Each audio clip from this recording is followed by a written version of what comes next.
Hello, this week we're going to have a look, not at York Silver, but a fabulous spoon which surfaced and is probably one of the nicest tablespoons I've seen for a very, very, very long time.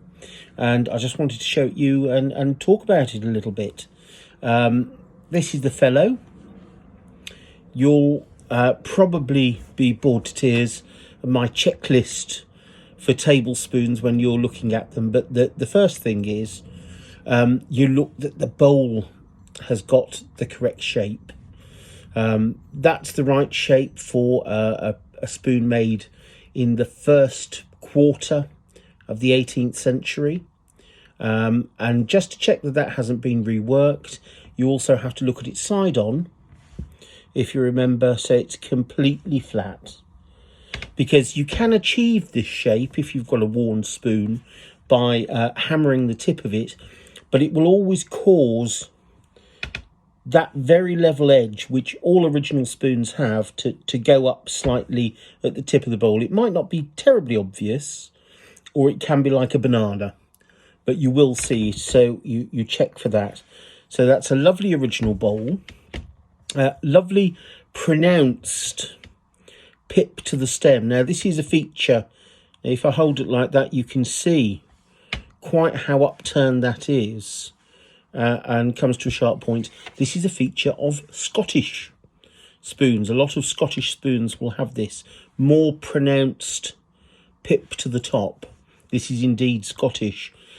The telltale factor, forget, don't look at everything on the back of the stem yet. The telltale factor that it is a Scottish spoon is the heel of the bowl.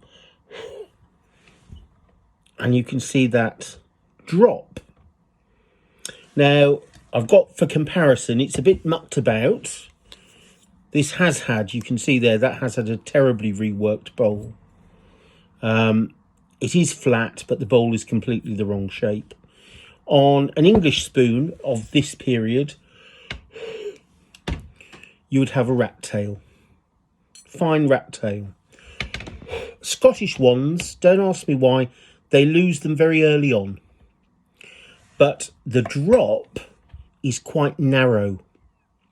Now on an English spoon, English spoons tend to towards this drop in about 1725 to 1730. That drop isn't as long as that, and it is slightly wider. So that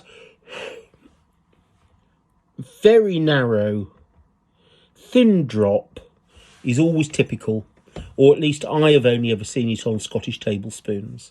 So we know it's Scottish. We know it's got a lovely bowl. It's got a beautiful stem. It's all original. To make things even better, it is provincial. We always like a provincial spoon, so we've got the marks, and we'll look at these in detail when we do the little close-up video. Not much point in showing them to you now, but we've got marks for Aberdeen, for Alexander Forbes, who was one of the leading Aberdeen goldsmiths. From about, the earliest mention is 1728. I have a suspicion he may have been working a little bit earlier than that, up to the early 1750s. And certainly teapots and sugar bowls and waiters are known by him, substantial pieces of silver. But this is a spoon by him. So if that was all that was going on with this spoon, it's a lovely spoon. Aberdeen, nice early marks on it, lovely condition. This is not the reason why I bought it.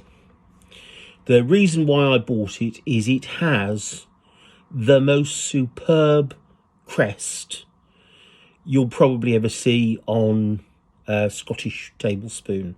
You might see others that are as good, but I don't think you'll find one better. So again, we'll look at this in close-up, so you'll see all the detail if you don't catch it here.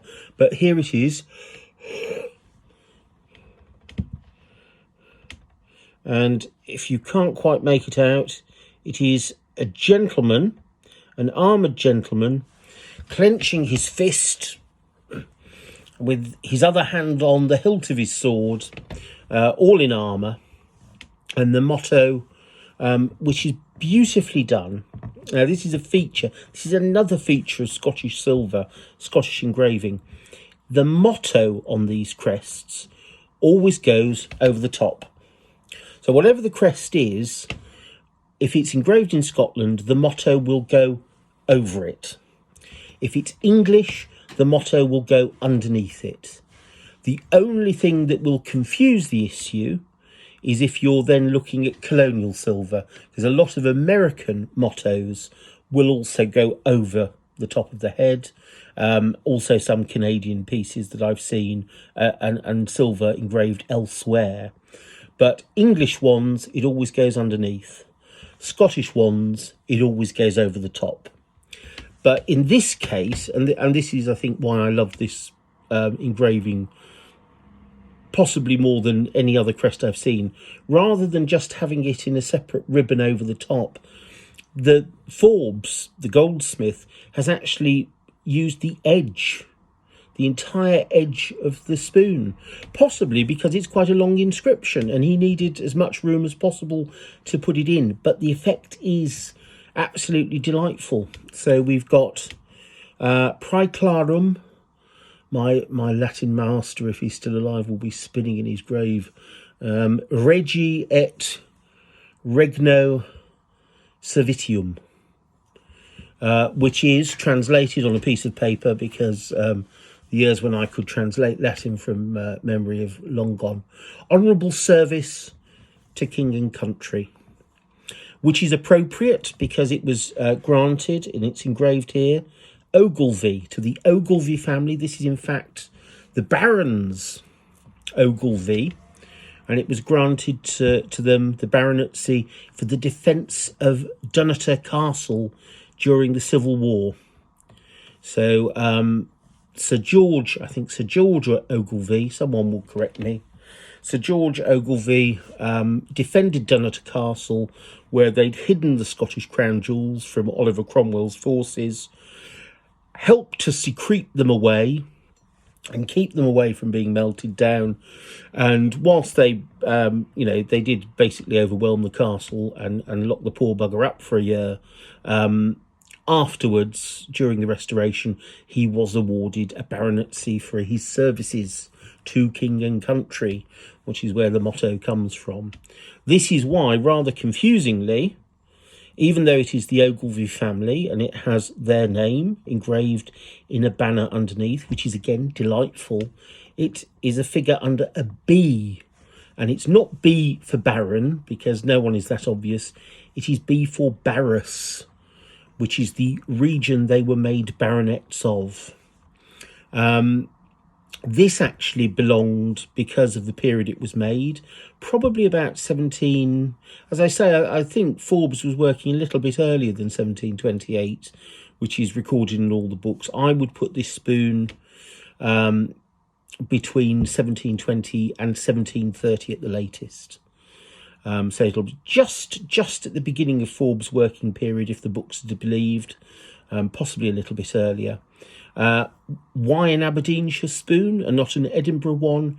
Well, Barras bordered Aberdeen, and actually the third baronet, Sir David Ogilvy, that was the original owner of this spoon, his second wife in 1711 was a lass from Aberdeenshire, and they're actually married in Aberdeen. So that was the largest metropolitan centre for them.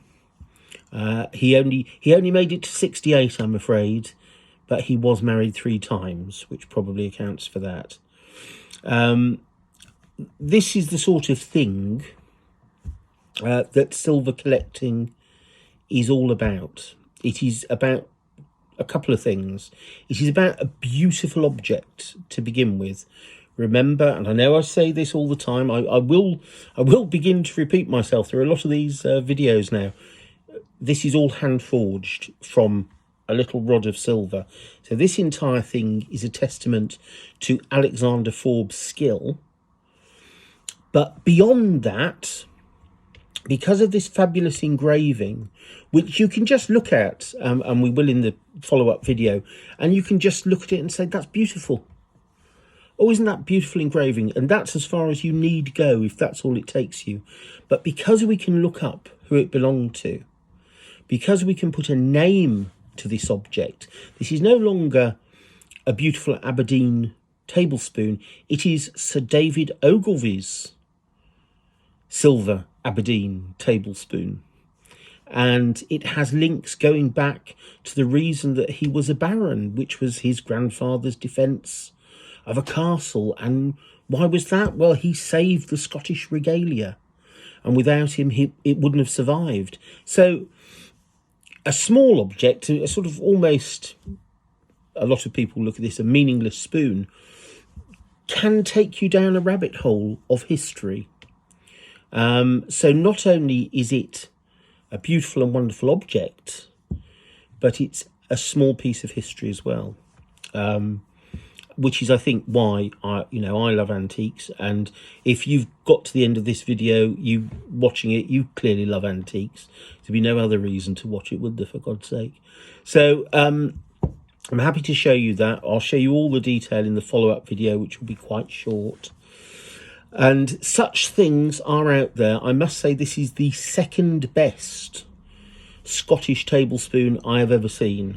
Sadly, the best ones, which were a set of 3 in the house sale more than 14 years ago, I was the rather frustrated, angry underbidder on, having taken them up from a starting price, I think, of £100 and stopping at a sort of nerve-shattering 960, which is before you put the premium, or as we say in the trade, the slap on.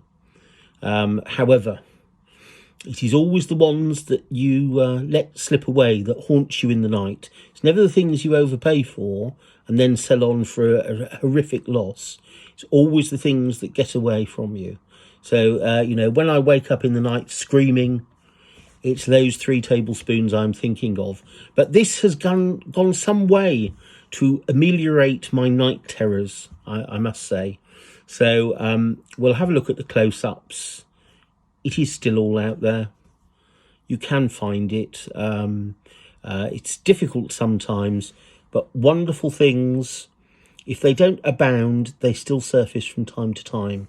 So good antiques hunting, and until next week, goodbye.